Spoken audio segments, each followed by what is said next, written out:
Hello दोस्तों, स्वागत है संध्या साइंस क्लासेस में। आज हम बिहार बोर्ड कक्षा 12वीं का भौतिक विज्ञान करने वाले हैं। भौतिक विज्ञान का दूसरा नंबर चैप्टर, जिस चैप्टर का नाम है स्थिर विद्युत विभव तथा धारिता। ठीक है, ये पार्ट 2 है मेरे भाई बहन लोग। इससे पहले पार्ट 1 करवा दिए हैं, तो जो भी भाई बहन लोग नहीं देखे हैं तो पार्ट 1 को जरूर देख लीजिएगा। ऐसे पार्ट 1 के भी आज हम रिवीजन कर लेते हैं, उसके बाद आगे हम बढ़ेंगे।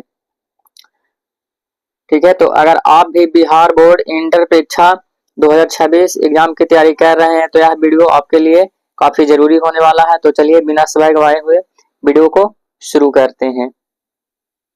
तो आप लोग को जानकारी मेरे भाई लोग थोड़ा सा दे दे रहे हैं कि उड़ान बैच मेरे भाई लोग हमारे चैनल पर जो कि पढ़ाई हो रहा है उड़ान बैच में ही, तो ये फिजिक्स है मेरे भाई लोग। इसका मुख्य विशेषता क्या है? तो इसमें मुख्य विशेषता बेसिक जानकारी, ऑब्जेक्टिव, लघु उत्तरीय प्रश्न, दीर्घ उत्तरीय प्रश्न, ये सब 2026 एग्जाम के लिए बिल्कुल फ्री आप लोग को मिलता है। ठीक है, जिन भाई बहनों मित्रों का टारगेट है 450 प्लस का, तो टारगेट जरूर पूरा होगा मेरे भाई लोग। लेकिन इसके लिए आप लोग को मेहनत करना पड़ेगा और डेली लाइव क्लास में डेली वीडियो को देखना पड़ेगा, तब ये पूरा होगा। ठीक है, तो चलिए आगे बढ़ते हैं। तो फिजिक्स का चैप्टर नंबर दूसरा, कक्षा भौतिक, कक्षा 12वीं। ठीक है, भौतिक कक्षा 12वीं भौतिकी, अध्याय 2, स्थिर विद्युत विभव तथा धारिता। ठीक है, तो सबसे पहले विभव के बारे में मेरे भाई आप लोग को बताए थे। ठीक है, विभव के बारे में तो डिफिनेशन इसका मेरे भाई लोग क्या बताए थे कि किसी बिंदु पर एकांक धनात्मक आवेश को अनंत से उस बिंदु तक लाने में किया गया कार्य उस बिंदु का विद्युत विभव कहलाता है। क्या कहलाता है? तो विद्युत विभव कहलाता है। किसी बिंदु पर एकांक धनात्मक आवेश को अनंत से उस बिंदु तक लाने में किया गया कार्य उस बिंदु का विद्युत विभव कहलाता है। यहाँ एकांक क्या एकक होगा मेरे भाई लोग। ठीक है, यह हो गया विद्युत विभव। आगे इसका मेरे भाई लोग सूत्र क्या बताए थे? तो सूत्र हम बताए थे कि V बराबर डब्ल्यू बटा क्यू, V बराबर डब्ल्यू बटा क्यू। जहाँ V मेरे भाई लोग क्या है? तो V विद्युत विभव है। V क्या है? विद्युत विभव। और W क्या है? तो किया गया कार्य है, यानी कि काम है। और आवेश मेरे भाई लोग क्या है? तो Q यहाँ पे क्या है? तो आवेश बता रहा है। दूसरा है मेरे भाई लोग विद्युत विभवांतर के बारे में बताए थे। किसके बारे में? तो विद्युत विभवांतर के बारे में। इसका परिभाषा क्या होता है विद्युत विभवांतर का? कि दो बिंदुओं के बीच का विभव का अंतर ही विद्युत विभवांतर कहलाता है।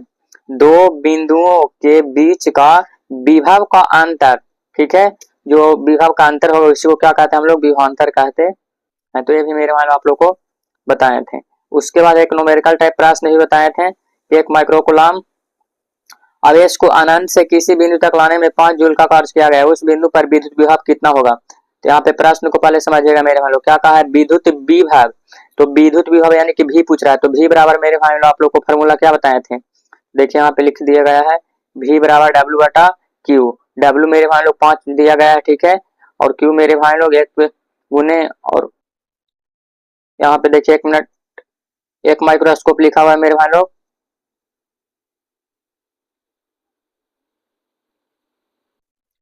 न्यूमेरिकल बेस पे प्रश्न आप लोग के बताए थे। तो एक माइक्रो कुलाम आवेश को अनंत से किसी बिंदु तक लाने में 5 जूल का कार्य किया गया, उस बिंदु पर विद्युत विभव कितना होगा? तो विद्युत विभव पूछ रहा है मेरे भाई लोग V। तो V बराबर क्या होगा मेरे भाई लोग? तो डब्ल्यू बटा क्यू, जो कि पहले आप लोग को बताए हैं। तो यहाँ पे वही होगा मेरे भाई लोग, सूत्र लगेगा। ठीक है, V बराबर डब्ल्यू बटा क्यू। तो डब्ल्यू यानी कि किया गया कार्य मेरे भाई लोग 5 है, और फिर यहाँ क्यू में मेरे भाई लोग 1 हो जाएगा गुने एक माइक्रोकुलाम का है, तो एक माइक्रोकुलाम में मेरे भाई लोग 10 की पावर -6 होता है। ठीक है, 5 गुने 10 की पावर 6 वोल्ट हो जाएगा। इस प्रकार से आप लोग को बताए थे। और आज हम लोग शुरू मेरे भाई लोग क्या करने वाले हैं? तो आज हम लोग विषय मेरे भाई लोग संधारित्र का सिद्धांत और वह प्रकार के बारे में जानेंगे।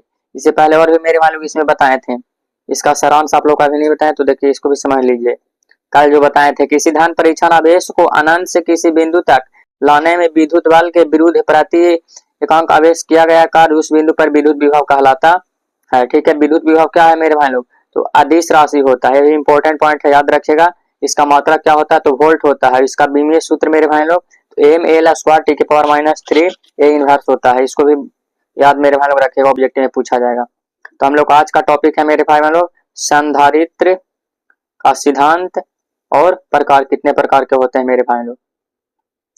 तो संधारित्र मेरे भाई लोग इसको ध्यान से समझिएगा, इस पे आप लोग का लघु उत्तरीय प्रश्न, दीर्घ उत्तरीय प्रश्न मेरे भाई लोग काफी पूछा ही जाता है।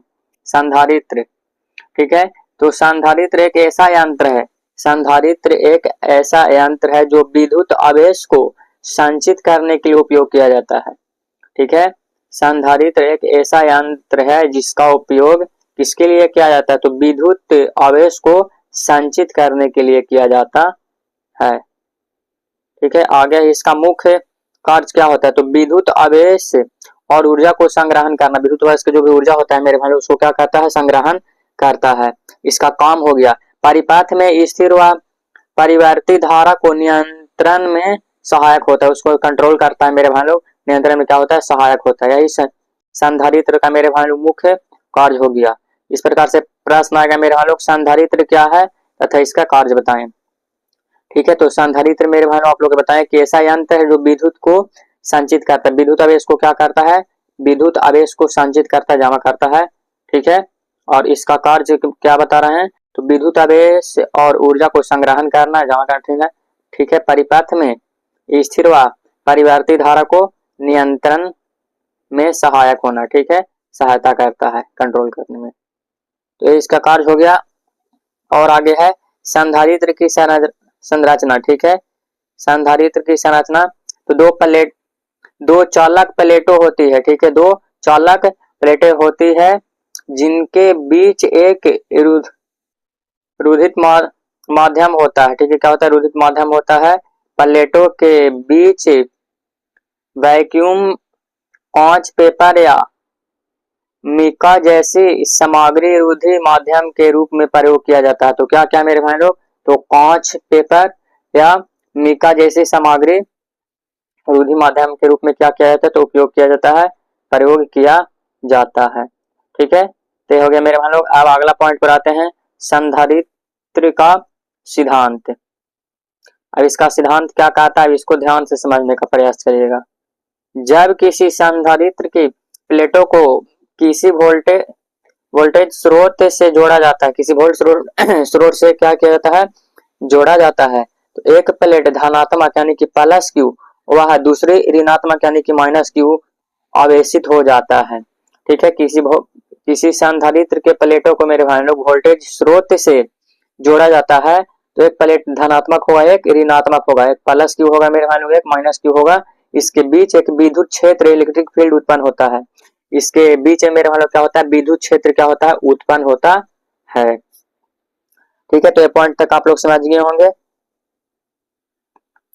आगे मेरे भाई लोग संधारित्र का सूत्र, ये भी मेरे भाई लोग ऑब्जेक्टिव में आप लोग को तो कंफर्म रहेगा, याद कर लीजिएगा। C बराबर Q बटा V, क्या होता है, तो C बराबर Q बटा V। C क्या है, Q क्या है, V क्या है, इसके बारे में अभी हम बता रहे हैं, ठीक है। C बराबर Q बटा V होता है। अब यहाँ पे समझिएगा C क्या है, तो C संधारित्र हो गया मेरे भाई लोग। जैसे V वहां पे विद्युत विभव की बात किए थे, ठीक है, उसी प्रकार से यहाँ मेरे भाई लोग क्या हो गया कि C क्या हो गया, संधारित्र के लिए हुआ, किसके लिए, तो संधारित्र के।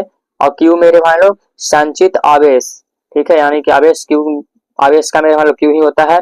और V मेरे भाई लोग प्लेटों के बीच का विभवांतर वोल्ट में, ठीक है, प्लेटों के बीच का विभवांतर किसमें, वोल्ट में। और संचित ऊर्जा मेरे भाई लोग किसमें, कूलम में मेरे भाई लोग। और संधारित्र मेरे भाई लोग फैराड में। ये सब याद रखिएगा मेरे भाई लोग, इतना आसान में आप लोग इसलिए हम कर दिए हैं ताकि आप सभी भाई बहनों को समझने में दिक्कत ना हो। ये सब इम्पोर्टेंट पॉइंट है, ठीक है। ये सब क्या है मेरे भाई लोग, इम्पोर्टेंट पॉइंट है, ऑब्जेक्टिव आप लोग को सब मिलता है, कंफर्म मिलेगा। आगे है संधारित्र के प्रकार। समतल संधारित्र, ठीक है, पहला समतल संधारित्र, तो दो समांतर प्लेटों के बीच रुधि माध्यम होती है, क्या होते हैं, दो समांतर प्लेटों के बीच रुधि क्या होते हैं, माध्यम होती है। सबसे सामान्य प्रकार का संधारित्र है ये। संधारित्र क्या है, तो सबसे सामान्य प्रकार का संधारित्र है। दूसरा क्या है, गोलाकार संधारित्र, दो सकेंद्रीय गोलक जिनके बीच रुधि माध्यम होता है, जिनके बीच क्या होता है, रुधि माध्यम होता है।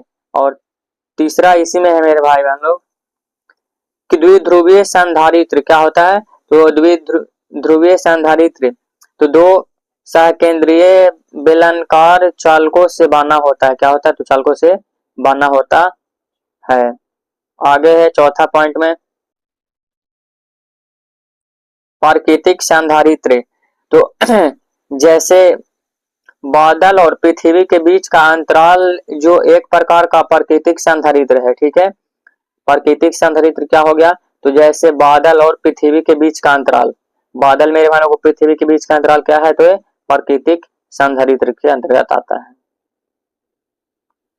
अब मेरे भाई लोग संधारित्र की उपयोगिता, उपयोग मेरे भाई बहन लोग, संधारित्र का उपयोग हम कहाँ कहाँ करते हैं, तो रेडियो व टीवी सर्किट में, कहाँ कहाँ, तो रेडियो व टीवी सर्किट में, डीसी को ब्लॉक व एसी को वापस करने में, ऊर्जा संचय और डिस्चार्ज में, ठीक है। बहुत बहुत इंपॉर्टेंट पॉइंट है मेरे भाई।